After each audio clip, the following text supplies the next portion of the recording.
Bizim hamımızı narahat edən bizim maddi və mənəvi problemlərimizdir, düyünlərimizdir. İnsanlar yaşayırsa problemlərinin həllinə çalışır, problemlərini həll etməyə çalışır. İnsan duaya da əlini qaldıranda bir çox dualarla yanaşı mütləq problemlərinin həllini də dua edir. Dünya və axirət problemlərinin, müşküllərinin, çətinliklərinin həllini istəyir. Görürsən, Məşədə gedir, Həccə gedir, Kərbəlaya gedir, dua eləyir, ziyarətdə də müşküllərinin həllini də istəyir. Və bu normal bir haldır insan üçün ki, insan həm maddi, həm mənəvi problemlərinin həllinə can atır, çalışır və onları Allahdan istəyir. Allah özü bizi özünə möhtac yaradıb. Hər şeyin yolunu tapsaq, məsələləri həll edə bilərik, problemləri həll edə bilərik. Və bu problemlərin həllini istəmək çox normal bir haldır, təbii bir haldır. Biz istəyirik ki, bizim dünya axirətimiz abad olsun. Əlbəttə, o mənada yox ki, biz problemsiz həyat istəyirik. Problemsiz həyat yoxdur.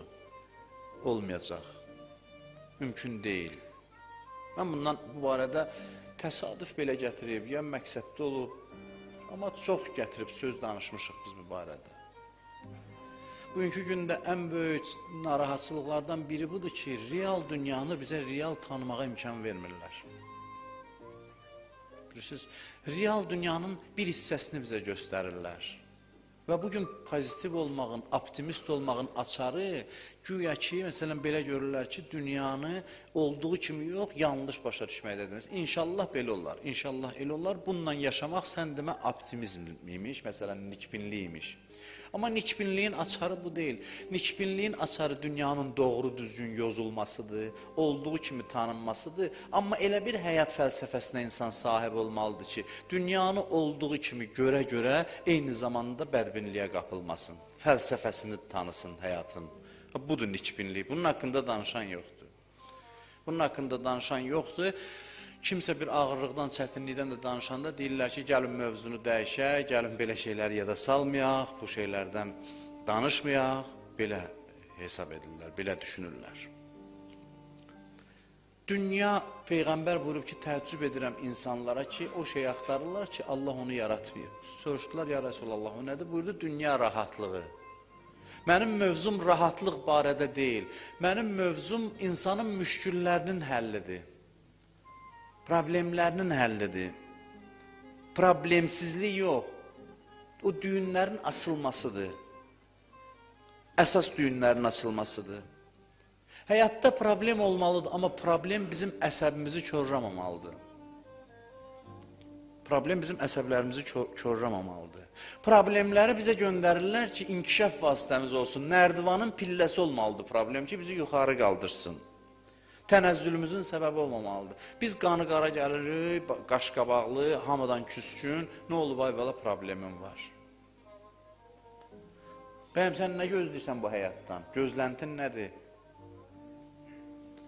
Necə idmanı məşq zamanı? İdmançı nəyə çevirir idmanın əziyyətini? Nəyə çevirir? Bədəninin güclənməsinə. Hansı idmançı çətinlik çəkmədən güclənib yarışa çıxa bilib? Bir həyat yoldaşı bir kişini incidirsə, o idman kimidir. Başa düşsün ki, bunu göndəriblər, mən möhkəmlənim. Zarıyım, belə deyim, oturum bir küncdə həyatdan gileylənim, bunun üçün deyil ki, bu üzr istəyəm, arvadlar da ki, düzəlmir də. Qadın da desin ki, əşi, bu kişilərin hamısı belədir. Bir-birində yaxşı müşavirləri olaraq, qonşuda da bir dənə arvad tapılır ki, o da ona elə məsləhət verir ki, əşi, bu kişilərin hamısı belədir. Bu deyil. Bəli, kişinin nöqsanı var, qadının nöqsanı var, həyatın çətinliyi var, sıxıntısı var. Bunların hamısı bir pillədir, səni yuxarı qaldırsın. Bir idmançının məşqinə bənzəyir. Həyat, bütün problemləri budur.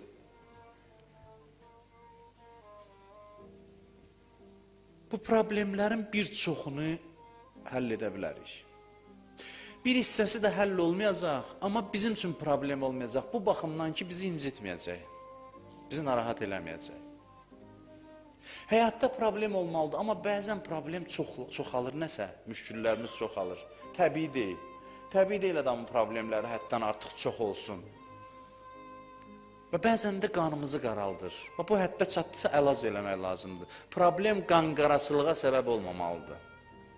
Problem təkamülə səbəb olmalıdır. Bir də həddindən artıq çox da olmamalıdır. Ki, hər tərəfdən sənə hücum eləsin. Belədirsə, deməli, nəsə narahatçılıq var. İcazə verin bu ikinci xütbədə də qısa bu məsələnin həllinə işarə edeyim ki, adam necə eləsin problemləri həll olsun. 5 dənə yol qeyd eləmişəm. Onlara qısa işarə eləmək istəyirəm.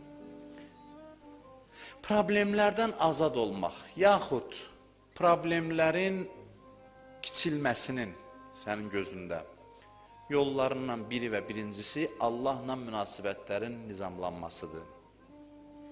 İxlasla ibadət etməkdir.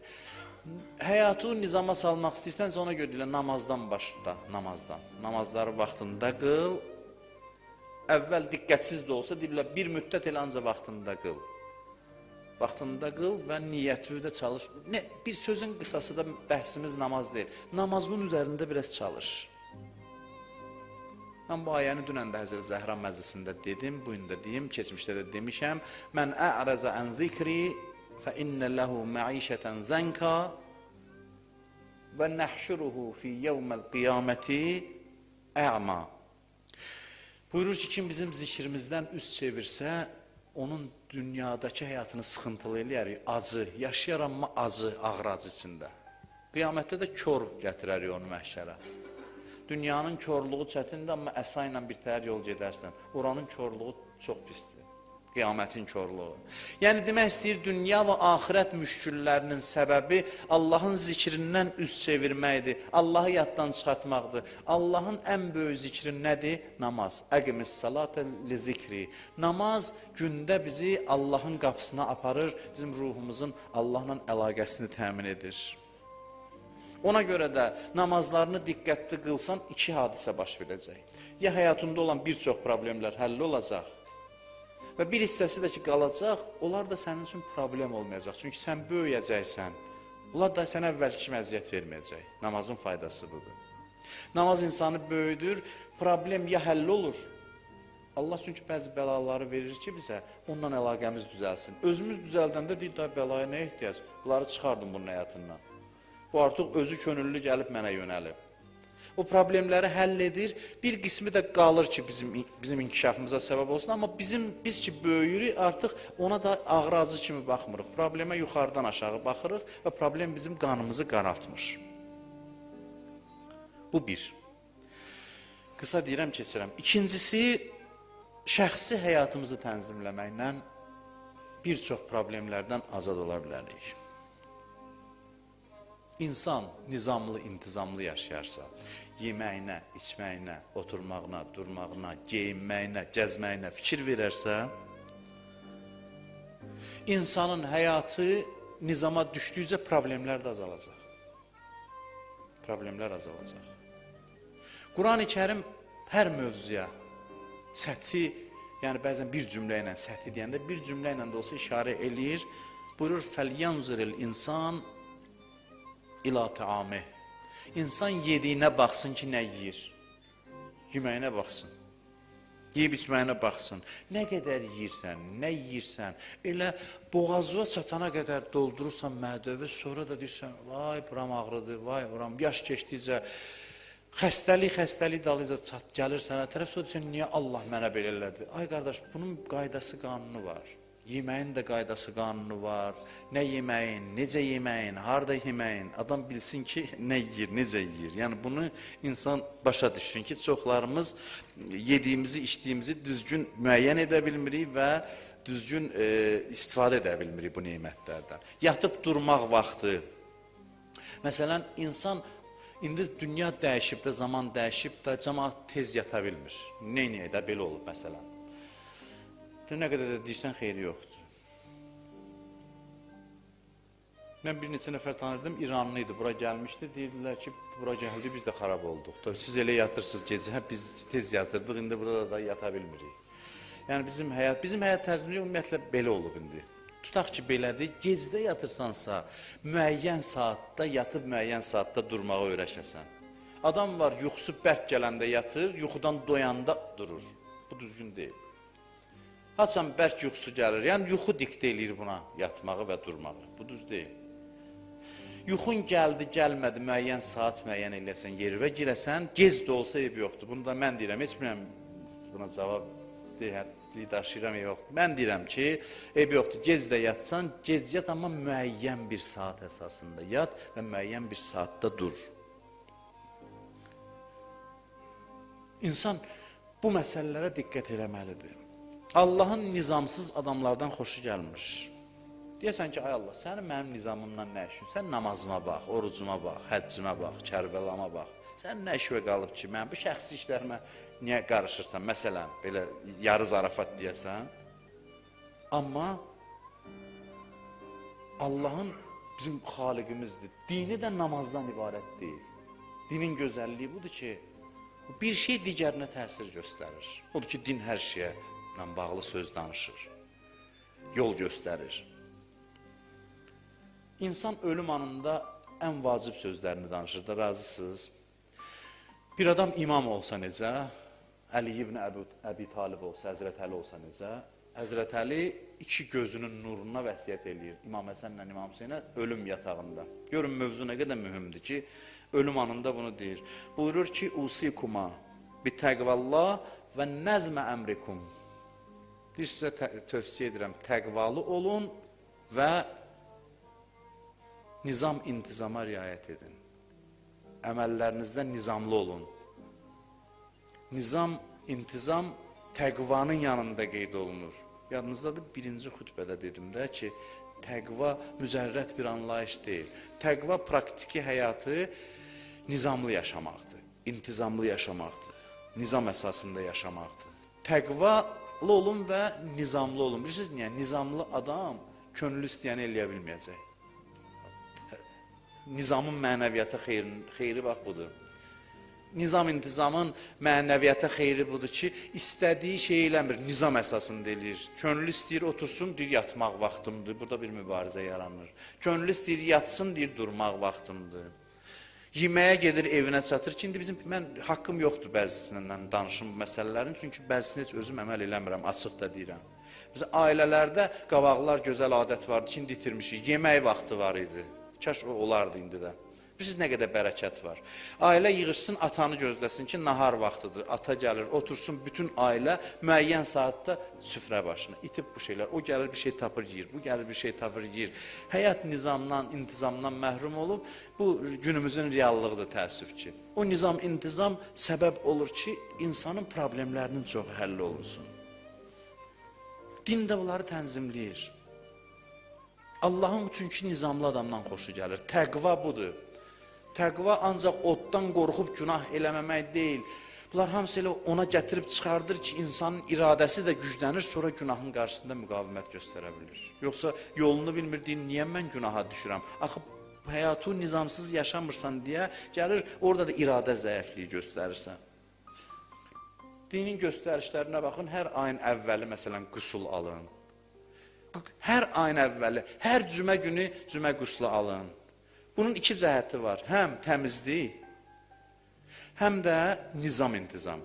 Yəni, həftədə bir dəfə qüsul mürəttəb, davamlı həyata keçirilsin. İndi də belə problem yoxdur, keçmiş üçün deyilib bu söz. Deyir ki, borc almaq yaxşı deyil, amma birdən su olmazsa hamama getmək üçün, cümə günü, cümə qüslu almaq üçün borc almağa da yaxşıdır ki, borc da alıb gedəsən, tərk eləməyəsən. Yəni təmizliyə bax, bu din bu təmizliyi sevir. Cümə günüdür, məscidə gəlirsiniz, deyir, yuyunun, təmizlənin, ətir vurun ki, başqalarını da narahat eləməyin. Zahiri gözəlliyiniz də olsun ki, axı mən onu keçmişdə gözəllik mövzusunda demişəm ki, biri məscidə girəndə hələ bunu nə danışacaqdan əvvəl baxır buradakı adamların vəziyyətinə, küçənin təmizliyinə, məscidin təmizliyinə. O, orada görəndə ki, üzr istəyirəm, pis qoxu var, narahatçılıq var, o sonra heç onu deyir, bu danışılanların nə faydası var? Burada nə qədər danışır, cənnətdən, axirətdən, irfandan danışsın. Bunlar praktiki gündəlik həyatında adi məsələlərə riayət eləmirlər. Bunlar hamısı problemlərin həllinə səbəb olur. Din şəxsi həyatı da tənzimləyir. Natəmiz adamın, nizamsız adamın dini naqisdir. Bax, dini baba ədəbiyyatdan bu sözlərdən istifadə etməyimiz lazımdır. Dini naqisdir, imanı naqisdir.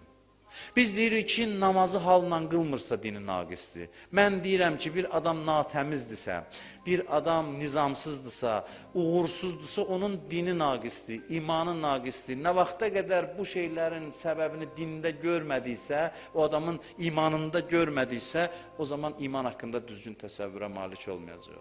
İman təkcə duada ağlamaq deyil, imanın təsiri gündəlik həyatda özünü göstərməlidir və göstərmirsə, deməli imanın nöqsanlıdır insanın.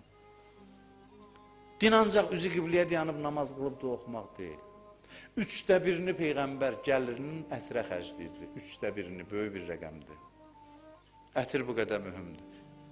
Mən sizə icazə verirəm, icazə verirəm, gedin, bahalı ətirlər alın, o ətirlərdən istifadə edin. Hərdən bilməm, dindarlar hardan bəzi ətirləri tapır. Özü məcbur da əlvə də sürtürlər onu, məcbur. Ki, onu vurmalısan ki, iyindən yaxın durmaq olmur. Onun adı alıb dini ətir. Dini ətir, yəni keyfiyyətsiz. Bilməm, bu qəribə qablarda da olur bir cür. Bilməm, onu necə hazırlayırlar, nədir o. Amma bahalısından, Peyğəmbər ən yaxşısından vurur bu ətirlərin. Dini ətir adlı bir şey yoxdur ki, bir cür belə tünd iyi versin deyə bu dindarların ətiridir. Belə bir məfhum yoxdur, biz yaratmışıq bunu. Dini ətir elə ən gözəl ətirdir. Ən yaxşı ətirdir ki, ondan insan istifadə eləsin. İmam Sadiq əleyhissalam buyurur ki, süfrədə göyərti olmasa o süfrəyə oturmuram. Deyəsən, sən imamsan, sənin göyərti ilə nə işin, sən namazdan danış, orucdan danış, xeyr. İnsanın həyatını əhatə eləməlidir onların sözləri. Və görürsən ki, göyərti insan çox yiyərsə, insanın sağlamlığına faydalıdır. Hədisdə var, bir adam 40 yaşına çatıbsa, yediyinin xeyrini, ziyanı bilmirsə, onda heç bir xeyir yoxdur. Adamda deyir, xeyir yoxdur. Əgər hələ də 40 yaşında bilmir bunun mədəsinə nə ziyandır, nə yəni elə yiyir də o birilər kimi, başqaları kimi o da yiyir. Bilmir ki, bu olar, olmaz, ziyandır, xeyirdir, bunu bilmir.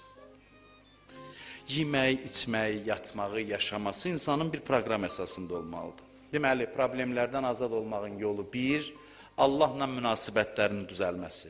2, özünün özü ilə münasibətlərinin düzəlməsi. İnsan öz həyatını tənzimləsin. Bir daha deyirəm, hər cəhətini tənzimləsin. Müəyyən vaxtlarla hərəkət eləsin, saatlarla hərəkət eləsin. Ağ geyinin deyir din. Ən gözəl rəng ağ rəngdir geyinmək üçün. Ağ rəngdə məqsəd nədir? Təmizdir, bizi natəmizliyi tez üzə çıxardır. Balaca ləkə düşdüsə, onu üzə çıxardır, göstərir. Hər dəfə imamların hərəminə gedəndə deyir, qüsul elə, ətir vur. Hətta hər dəfəsində bilirsən, niyə ictimai yerə gedirsən, başqalarını sənin bədənindən birdən pis qoxurlarına, təmizliyorlar, narahat eləyərsən. Hərəm ən gözəl yerdir ki, orada insanlar təmiz paltarda, ətirli, qüsul alıb, qəşəng halda geçsinlər imamların ziyarətinə, şad halda. Mən keçən cümə dedim, deyir, gülür yolda, gəl hərəmə çatanda belə bir şey alır. Biri var ki, doğrudan da qəlbin sına, o baxımdan ki, adam kövrəlir, o kövrəlir. Bir də var, yoxu nəsə belə dərdli özü göstərəsən, problemləri qabardasan, imamların problemli adamlardan xoşu gəlir, belə bir təsəvvür səhvdir. Deyir, ətirirən, qəşəng paltar giyin, gözəl əhval-ruhiyyə ilə get ziyarətə. Hədisdə var, qəmlisənsə paltarı dəyiş, təmiz paltar giyin. Yavaş-yavaş psixologiyada bunu təsdiqləyir, bilirsiniz? Hamısını təsdiqləyir. Paltarı, çişli paltar insanın əhval-ruhiyyəsinə də mənfi təsir göstərir. Apar, yu, təmiz paltar giyin, görərsən halın da dəyişdi. Bu 2. 3-cü, ailə ilə münasibətlərin tənzimlənməsi problemlərin həllinə səbəb olur. Ailə ilə isti münasibətlər, ailə çox mühüm məsələdir. Mən bu barədə danışmışam deyə çox uzun dayanmaq istəmirəm. Kişi ilə arvad oturub həyat yoldaşları. 1 saat, yarım saat söhbət edirlər. Sən deyirsən, əşi, nə danışım, bundan oturum. Vaxtımı öldürüm, hədər. Oturasan, qadınla danışasan, ona maraqlı şeylərdən danışsın. Nə mən qabdan, qacaqdan, nədən, nə mən ona maraqlı nədirsə. Ya sənə maraqlı olan şeylərdən. Sənə o maraqlı olmasa da eybi yoxdur. Dinlə, danış. Sən də bir iki söz dinən, əlavə elə, danış. Hədis buyurur ki, bir saat kim həyat yoldaşı ilə evdə oturub söhbət eləsə, 3 gün Məscid-ün Nəbidə, Mədinədə etikaf saxlamaqdan üstün. Çətin işdə yəqin ona görə. 3 gün etikaf saxlamaqdan üstündür. Etikaf bilirsiniz də nədir? Etikaf 3 gün ərzində məsciddən çıxmırsan. Dayanmadan ibadət edirsən, namaz qılırsan, oruç tutursan, yəni oruc olursan da etikaf halında. Etikaf halında insan dayanmadan ibadət edir. Deyir, 3 gün Məscid-ün Nəbəvidə etikaf eləməkdən 2 həyat yoldaşının oturub bir-birindən dərdləşməsi, danışması, nəyəsə müzakirə eləməsi. Uşağın üzündən öpürsən öz övladının, hər dəfə deyir, öpdükcə bir dərəcən artır cənnətdə. Elə bilir ki, ancaq cənnətdə dərəcə dua ilə artır. Öz uşağı öpürsən, məhəbbət göstərsən, hər dəfə öpdükcə bir dərəcə artırır Allah cənnətdə. İnsan ancaq namazla inkişaf eləmir. Demişəm bu hədisləri, xanım həyat yoldaşına bir stəkan su gətirib verirsə, deyir Allah yolunda cihad eləmiş kimidir. Qadınlar bunu bilsə, dəqiqə başı deyər ki, çay istəmirsən ki, ürəyim istəmir. Amma indi deyirsən, çay gətir, deyir ki, işim var, bir özün süzə bilərsən. Mənə demirlər, belə, yəni ola bilər ki. Ola bilər ki, kiməsə desinlər. Yəni, insanın öz ailəsi ilə münasibətlərini tənzimləməsi üçüncü məsələdir, problemdən azad olmaq üçün. Dördüncü məsələ qonşu və qohumlarla yaxşı münasibətdə olmaqdır. Neçə evə qədər insanın boynunda haqqı var, deyirlər 40 evə qədər. 40 evə qədər ətraf qonşu sayılır. Yəni bir bina bütün hələ, bəlkə də ətraf binalarda qonşu sayılır. Və Peyğəmbər buyurub ki, kim qonşusu az olan halda tox yatsa, bizdən deyil. İtirmişik biz bu dəyərləri. Əvvəl belə deyildi. İndi qonşu qonşunu tanımır təzə binalarda. Çox pis haldır bu. Doğrudan da bizim həm də milli dəyərimizdir. Allah eləməsindir, onsuz da elirdə bir yas düşəndə ev yəsi əlini ağdan qaraya vurmurdu. İndi qohumlar gəlirsə, əvvəl qonşu birinci gəlirdi. Şad gündə də elə. Qonşular bir-birinə bir ailə kimi yaşayırdı, bir kəndin əhalisi. Düzdür, indi demirəm, ixtilaf olmurdu. Problem hər zaman olub, ixtilaf olub. Amma ünsiyyət də daha çox idi, etiraf edir. İndi bir-birinə salam vermir. O gün bir kişi danlayırdı bir nəfəri, mən evdən çıxırdım, bir cavan oğlana dedi ki, ay oğlum, niyə salam vermirsən mənə? Gördüm ki, bu köhnə kişidə dünya görmüş adamdır. Oğlan da başa düşmüşək, mən sənə niyə salam verməliyəm? Mən səni tanımıram. O deyir, ay oğlum, biz bir binada yaşayırıq, biz qonşuyuq. Niyə keçirsən yanımdan, başını bir yerləyib salam vermirsən?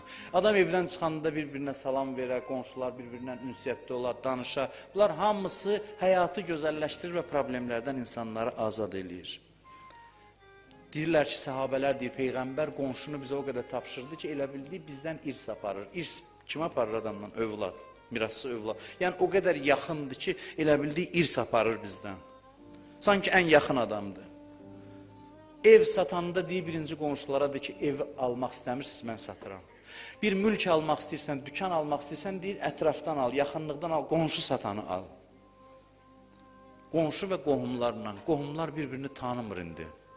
Buyurur, ömürlər qısalır. Qohumları ziyarət eləməyəndə qəti ərhamdır, qəti rəhimdir. Silə-i rəhim budur ki, insan qonşularını tez-tez ziyarət eləsin. Qonşulara baş çəksin, qohumlara baş çəksin. Yaxın qohumlara xüsusən ünsiyyətdə olsun onlarla. Ömür qısalır və problemlər çoxalır. Biz də o problemlərin həllini axtardıq, tapa bilmirik. Çünki həlli bu məsələlərdədir. Və 5-ci və sonuncu məsələ. 5-ci və sonuncu məsələ ümumiyyətlə cəmiyyətə, insanlara xidmət eləmək, xalqıva xidmət eləmək bütövlükdə. Bunun da öz qayda qanunları var. Xalqa biganə olan adam heç vaxt xoşbəxt yaşaya bilməz. Pulu olar, sərvəti olar, xoşbəxt ola bilməz. Bir adam ki, qəlbi geniş deyil, xalqının, millətinin, cəmiyyətin dərdləri ilə yaşamır, ürəyi döyünmür. O insan xoşbəxt ola bilməz. O cılız adamdır. Cılız adam da heç vaxt xoşbəxt yaşaya bilmir. Ancaq oğlunun, uşağının özünün dərdini çəkir, qarnının dərdini çəkir. Bunun milyonu da olsa vallahi xoşbəxt deyil. Xoşbəxt o insandır ki, geyindirir, yedizdirir. Bilirsiniz nə qədər xoşbəxtlikdir? Böyüklər həmişə görsən, özü yeməkdən bir var, başın qarışıb yeyirsən, ləzzət alırsan. Bu da ləzzətli, halal xoşun ye. Bir də var, dayanırsan, yedizdirirsən bir yetim uşağı. Baxırsan, onun yeməyindən, şad olmağından ləzzət alırsan. Bu xoşluq ondan qat-qat artıq xoşluq. Cəmaət özlərini də xoşluqdan, rahatlıqdan məhrum edir. İnsan məsuliyyət daşıyır yaşadığı cəmiyyətə görə. İnsanlara xidmət elə, deyirlər problemlərin çoxalıb, get problem həll elə. Problem həll elə, bacardığın qədər də problem həll elə. Gördün biri dərdlidir, bir xoş sözdür, üzünü güldür, get dua elə, başqasına nəsə elə ki, problemlərin həll olsun. Problemlərin həllinin yolu başqalarına xidmətdir. Problemlərin həllinin əsas yolu budur. Hacətləri yerinə yetirsin insan, başqalarının hacətlərini. Eşitmişsizdə təvaf eləyir, gəlib qulağına nəsə deyir, İmam Sadiqlə. İmam Sadiq əleyhissalam deyir, o səndən nə istəyirdi? Dedi ki, bir işi vardı, dedim ki, indi gözdə təvafımı qutarım, gəlim həll edeyim. İmam dedi, təvafı saxla, get onun işini həll elə, təvafdan üstündür sənin üçün. Yəni, baxsın, deyərsən, nə olar ya, İmam Sadiq, bu gözləyirdi orada, mən 7 dənə dövrə vurum, deyir, yox, onun hacəti vardı, o narahatdır. O bir qəlbi sevindirmək, bu daş evin ətrafına dolanmaqdan yaxşıdır. Bu daş evi də elə ona görə qərar veriblər belə-belə şeylər üçün. Buna vasitə olsun, buna vəsilə olsun. İnsan qəm çəksin, həm maddi, həm mənəvi çətinliklərini həll eləməyə çalışsın insanların. Nüdbə duasında nə deyirik? Nüdbə duasında deyirik, Azizun aleyyə ən əbkiyəkə və yəxsuləkəl vəra. Deyir ki, mənim üçün çox çətindir ki, mən sənə ağlayıram, səni tanıyıram, İmam Zamana deyirik, İmam Zaman ağaya. Mən səni tanıyıram, sənin həsrətinlə ağlayıram, cəmaatın heç vecinə deyil səni tanımamaqları. Yəni, sənin kimi bir neymətdən insanlar məhrumdur, mən ona ağlayıram. Sənin kimi bir neymətdən. İstəyirəm ki, hamı səni tanısın, xoşbəxt olsun. Bax, dünən Həzrət Zəhra məclisi idi. Mən bu günəcən o məclisin halından çıxa bilmirəm. Bilmirəm sizin halınız necədir. İndinin indisinəcən deyirəm ki, nə xoşbəxtlikdir ki, biz bunları tanımışıq. Və dalınca da dərhaldan fikirləşir ki, kaş insanlıq bunları tanısa, bəşəriyyət bunları tanısa, xeyli dərəcədə yox, tam dəyişər dünyanın vəziyyətini. Ancaq özü düşünmə, mən tapmışam vəssalam. Çalışasan ki, başqalarına da tanıtdırasan, göstərəsən. Mümkün qədər insanların əlindən tutasan. İnsanlara mənəviyyatı çatdırasan, insanlara xidmət etməklə, bax, insanlar toplaşa bir yerə, birinin pulu var, pulundan xərcləyər, birinin elmi var, elmindən, birinin qələmi var, qələmindən, birinin nitqi var. Əl-ələ verərlər, bir yerdə dinlərinə, mənəviyyatlarına xidmət eləyərlər. Dinə xidmət yəni nə deməkdir? Dinə xidmət. Yəni, başqalarına da bu neyməti tanıtdırmaq, amma gözəl üslubda, mehriban tərzdə, baş beynini aparmamaq şərti ilə, əməlli təbliğlə, yəni canı uyandırasan insanlara. Canı uyandırasan. Maddi və mənəvi müşküllərinin həlli. Bir nəfərə sədəqə verirsən, deyir, 70 bəladan uzaqlaşırsan. Deyir, qiyamət günü hər adam öz sədəqəsinin kölgəsində dayanacaq, qiyamətin istisində. İndi bir dənə iş görəsən ki, sədəqəyə möhtac olmasın, o nə qədər yaxşıdır. İş tapasan ona, bir var sədəqə verəsən savabdır. Bir də var elə iş görəsən ki, bir 5 nəfəri sədəqədən ehtiyacsız edəsən. Onu bir-birinə balıq verməkdənsə belə bir məşhur misal var, balıq tutmaq öyrədəsən. Kömək eləyəsən, dəstək olasan, insanları ehtiyacdan uzaqlaşdırasan. Əli əleyhissalam gördü bir Yahudi kişidir, qocadır, sözümü bitirirəm, dilənir. Əli əleyhissalam baxdı ona dedi ki, bu kişi niyə bu vəziyyətdədir? Deyirlər, üstündə heç kəsi yoxdur, kimsəsiz adamda oturub dilənir. Həzrət Əli neçə yerdən narahat olub bir də budur. Deyir ki, cavanlığında onun gücündən, qüvvəsindən istifadə etdiniz, indi qocalıb heç kəsə lazım deyil. Ona güzaran təmin eləmirsiniz, ona yardım eləmirsiniz.